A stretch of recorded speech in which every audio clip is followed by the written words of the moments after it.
Halo Halo Sinekrip, Sinekrip. selamat datang di episode spesial. Asik. Karena gue bersama siapa? Ayo tebak. Dengan Cecil. Apa kabar Sinekrip? Coba di sini bisa sebutin review terakhir sama Cecil apa? Itu Ya. juga kalau ada yang inget ya. Gimana? Gimana? Kondisi situasi sekarang terkini. Situasi terkini masih setiap minggu bisa ditemukan di bioskop terdekat. Alhamdulillah. Masih bersinema lah ya. Ya, masih bersinema. Benar-benar. Dan sekarang kita mau ngomongin film yang baru aja ditonton ya tadi Ya. dari negeri Irlandia. Ya. Yoi. Judulnya apa sih? Judulnya Oddity. Yes, Oddity ya. Ini sempet hype nih beberapa Mhm. minggu lalu ya. Katanya di Rotten Tomatoes skornya hampir sempurna. Wow. Gila. Berapa persen ya kira-kira? Mungkin di atas 80% Iya ya. kayaknya. Gue penasaran karena udah sempat beberapa kali ngeliat trailernya. Iya. Ya. Gue belum pernah lihat trailernya gitu. sengaja gue nggak Oh, mau oke. gue nggak mau lihat. Gue karena Iya. terpaksa karena sebelum film dimulai trailernya Ada ya diputar. cerita tentang saudara kembar gitu lah ya. Iya, Cerita tentang namanya Darcy sama Dani ya. Darcy dan Danny. Iya benar. Jadi intinya premisnya itu si Darcy ini pengen cari tahu siapa yang ngebunuh Dani ya, saudara kembarnya Iya. gitu. Karena si Dani mati di rumah malam, Iya. nggak tahu sama siapa. Udah dari awal film ya. Jadi ini belum section spoiler ya. Iya, belum. Tapi memang intinya Bener-bener. saudara kembarnya mati. Iya, intinya itu. Kalian jangan pikirin dulu horor Hollywood dah. Iya, benar betul. nggak sih ya? Iya, Ekspektasinya Ekspektasinya. ini bukan horornya James Wan. Iya, benar. Iya. Ini adalah horor dari Irlandia gitu ya. Jadi Iya. punya gayanya sendiri menurut Iya. gue. Tapi yang lu suka dulu sih apa Yang nih? gue suka dari dulu ya. Oddity? Yang gue suka dari awal tuh sebenarnya adegan openingnya. Waduh. Adegan openingnya tuh menurut gue Iya. bener-bener Bener-bener, membuat bener-bener. tadi tuh satu studio tuh pas adegan opening langsung wah gitu. Wah, benar setuju. Adegan opening itu kan di film horor biasanya krusial banget ya. Biasanya kalau tipikal film horor tuh ya di adegan opening pasti ada satu karakter yang mati. Iya, bombastis lah ya Iya. pokoknya. Iya, Matinya tuh pasti bombastis gitu kan. Bener. Terus abis itu baru judulnya muncul. Iya, benar.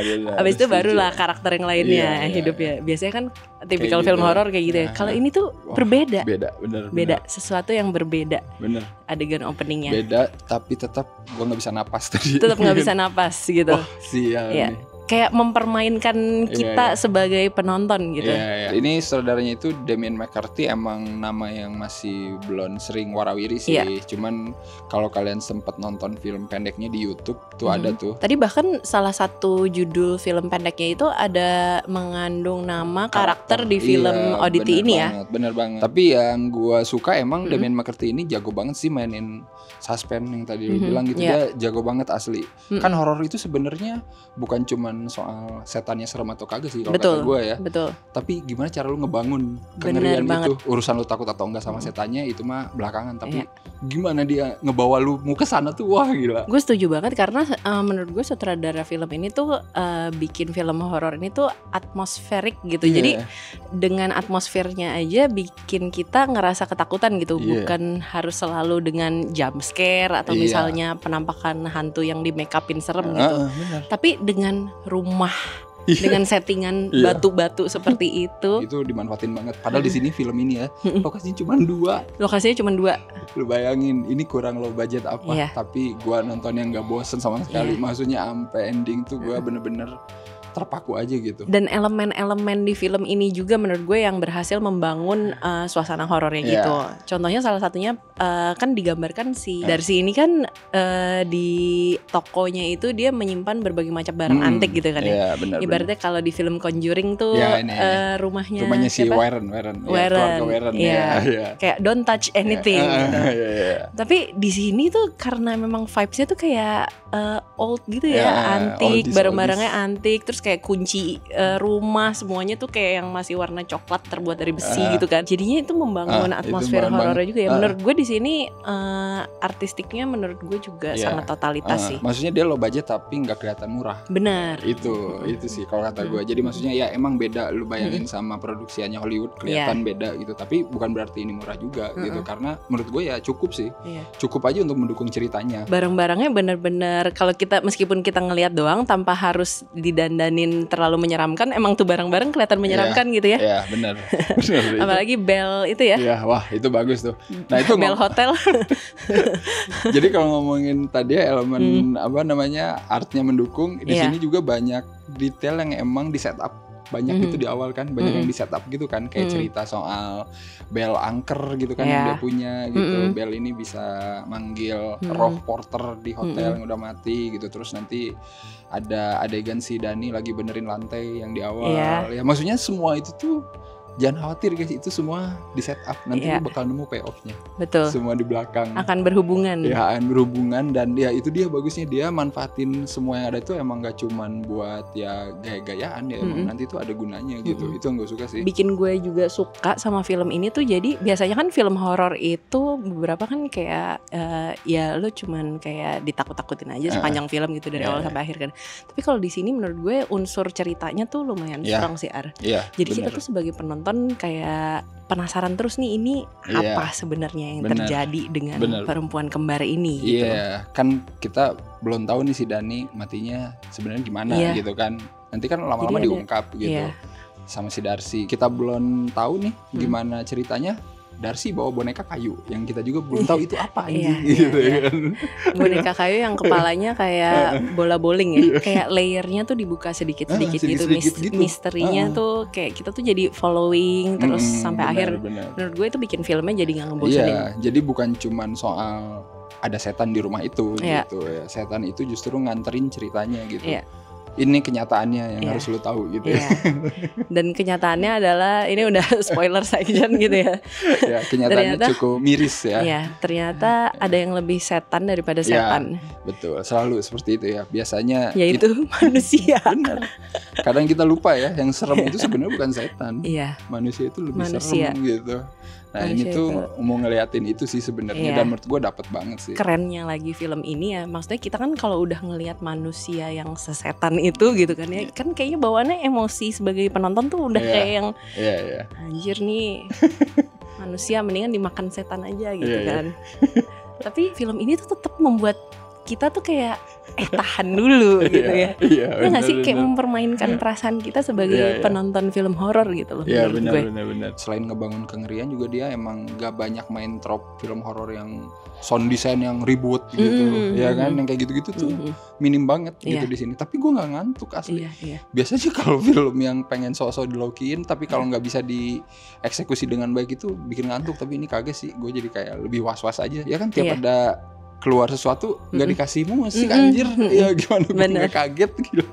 Terus kan biasanya kalau film horor itu kan kayak dibikin ada suara pintu bergerak sendiri, itu kan kenceng ya, kayak volumenya ditinggiin ya. Kalau ini tuh enggak tuh, kayak kadang lu kayak denger, kadang enggak gitu kan, kayak cuman krek gitu doang, cuman dikit doang gitu. Atau misalnya ceritanya kayak ada sedikit kayak ada suara monster-monster gitu kan. Tapi udah kita nggak dikasih lihat itu apaan atau nggak di reveal gitu. Kalau sutradara Indonesia udah gatel. Kalau di sini biasa langsung udah kencengin aja. Biar volumenya tolong dinaikin. Ada yang banting pintu, kencengin biar semua orang tahu, kayaknya biar seisi dunia tahu. Kita nggak usah nge-review terlalu banyak, lu nonton aja. Ceritanya simple kok, nggak ribet, nggak kayak yang teka-teki rumit ya, nggak complicated, kagak gitu. Tapi pasti ngerti. Pasti ngerti. Tapi balik lagi ini sutradaranya jago banget asli, bikin semua set piece horornya itu works gitu. Semuanya literally sampai ending. Sampai ending aja tadi gue gini-gini berapa kali kayak aduh anjir. Karena gue tahu itu bakal dibayar sama dia, itu setup yang di awal gitu. Cuman gue nggak tahu bakal keluarnya kayak gimana. Kita kan selama ini juga sering ngeliat ya, maksudnya ada beberapa cenayang yang memang bisa tahu gitu ya, bisa membaca sesuatu dari benda gitu. Tadi kan ceritanya karakternya kayak gitu ya. Jadi dia tuh bisa membaca apa yang terjadi dengan manusia yang memiliki benda tersebut dengan cara megang bendanya, dan itu kan menurut gue lumayan relevan ya dengan masyarakat gitu. Indonesia kayaknya lumayan banyak juga yang kayak gitu. Dan gue suka gimana si saudaranya juga ngegambarin si Darcy ini punya kekuatan itu, ya udah sebatas dia megang, dia cerita gitu ya. Kalau di sini gue yakin adegannya pindah tuh ke alam lain si Darcy-nya. Yakin gue harus sesuatu yang ekstravaganza gitu ya. Harus sesuatu yang pindah ke alam warna merah semua, gue yakin tuh nanti dia nemu roh saudaranya di sana gitu. Gue yakin pasti kayak gitu. Tapi di sini kagak aja. Adegan yang paling gue suka itu pas nanti si Darcy duduk di meja makan sama boneka kayunya itu. Wah itu gue nggak habis pikir tuh. Di babak 3 itu gue masih nebak-nebak ini boneka ini mau digimanain asli. Udah gitu setiap kali kameranya pindah posisi selalu bonekanya juga pindah. Itu asli gue nungguin banget itu mau digimanain gitu ya. Gila-gila itu bagus sih maksudnya. Sangat berpotensi ya. Itu maksudnya dia tahu mungkin ini low budget tapi dia bikin tetap itu elegan gitu. Gimana caranya lu bikin set piece horornya itu tetap elegan gitu, bukan kayak kekurangan duit gitu. Meskipun banget. Mungkin emang kekurangan duit kali ya sudah artinya. Makanya lokasinya cuma 2 ya. Iya, cuma itu doang. Gue tetap adegan yang favorit gue adalah adegan pembuka. Iya sih. Karena menurut gue itu kayak benar-benar ngerjain gue kayak anjir nih gue harus buka pintunya apa tutup pintunya buka pintunya apa tutup pintunya gitu. Kayak sesimpel kayak lu percaya siapa? Yang di luar pintu atau di dalam pintu gitu. Dia tahu mau mempermainkan penonton film horor tuh kayak gimana gitu, di bagian mana aja gue bisa bikin lu takut gitu. Yang kamera itu aduh bagus banget tuh yang kamera yang si pacarnya dokter itu lihat video rekaman dulu. Rekaman dulu. Waduh itu sialan tuh. Abis itu adegannya kayak heart rate lu naik cepet banget. Iya banget. Kaget gue asli itu. Abis itu turun lagi. Kita dikasih ngos-ngosannya tuh emang gak sering, tapi sekalinya ngos-ngosan lu wah udah. Gila. Ada juga jump scare meskipun sedikit ya. Sedikit jump scare tapi sekali keluar itu efektif banget sih. Gue kayak apaan tuh lebih kayak gitu kan.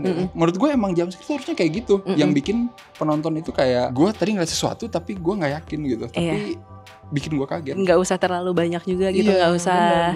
Benar. Kalau kita kan terlalu kayak sering nggak puas, harus terus nongol setannya sampai kita kenal gitu sama setannya. Iya gue tahu. Yang suka horor atmosferik silakan lah. Wajib nonton banget sih ini ya. Sebuah style yang berbeda ya. Style yang bukan berbeda. James Wan, bukan Ari Aster. Bukan. Masih bisa dinikmati oleh banyak orang gitu. Nggak trying so hard to be indie gitu ya. Nggak trying so hard to be pretentious. Biasanya pretentious gitu. Horor gue harus yang sangat-sangat apa namanya? Artsy. Sangat susah dimengerti. Kagak, anjir ini simple banget. Ini klasik malahan kalau kata gue, tapi efektif aja gitu semuanya. Sebelum itu kita harus kasih skor dulu Sil. Masih ingat kan 1-10? 1-10 ya. Bukan letterbox nih. Letterbox. 1-10 gue 8. Mantap. Gue tuh mau ngasih 7,5. Tapi gara-gara opening terutama closingnya tadi opening dan closing ya itu benar-benar pembuka dan penutup yang manis kata gue terbaik di horor tahun ini gitu. Cobain lah nonton ya, silakan ODT mumpung tayang, tapi ini tayangnya cuma di bioskop non 21 ya. Jadi silakan lah segerakan kalau udah nonton komen momen apa yang bikin kalian loncat. Momen apa yang paling kalian suka dari film ini? Apakah adegan pembuka dan penutup juga? Seperti kita. Apakah adegan di tenda? Atau yang di tenda? Teriak gue tadi sialan. Kalian juga bisa isi skor dan reviewnya di scorefilm.com sih sekarang ada. Scorefilm.com. Mantap, silakan ya. Kalian bisa isi di sana. Kita lihat apakah pada suka orang Indonesia horor ini. Jangan lupa lah ya, Jangan lupa subscribe Cinekrip. Terus ya nanti kalian bisa DM Cecil kapan review lagi. Mudah-mudahan nggak harus menunggu 3 tahun ke depan lagi ya. Iya gila. Sebelum review berikutnya. Kayaknya 3 tahun lebih deh. Oke. Ya udah kalau gitu Sil, thank you Sil. Nanti kita nonton apalagi lah ya yang seru-seru seperti biasa di bioskop Jakarta ini. Siap. Oke, bye bye.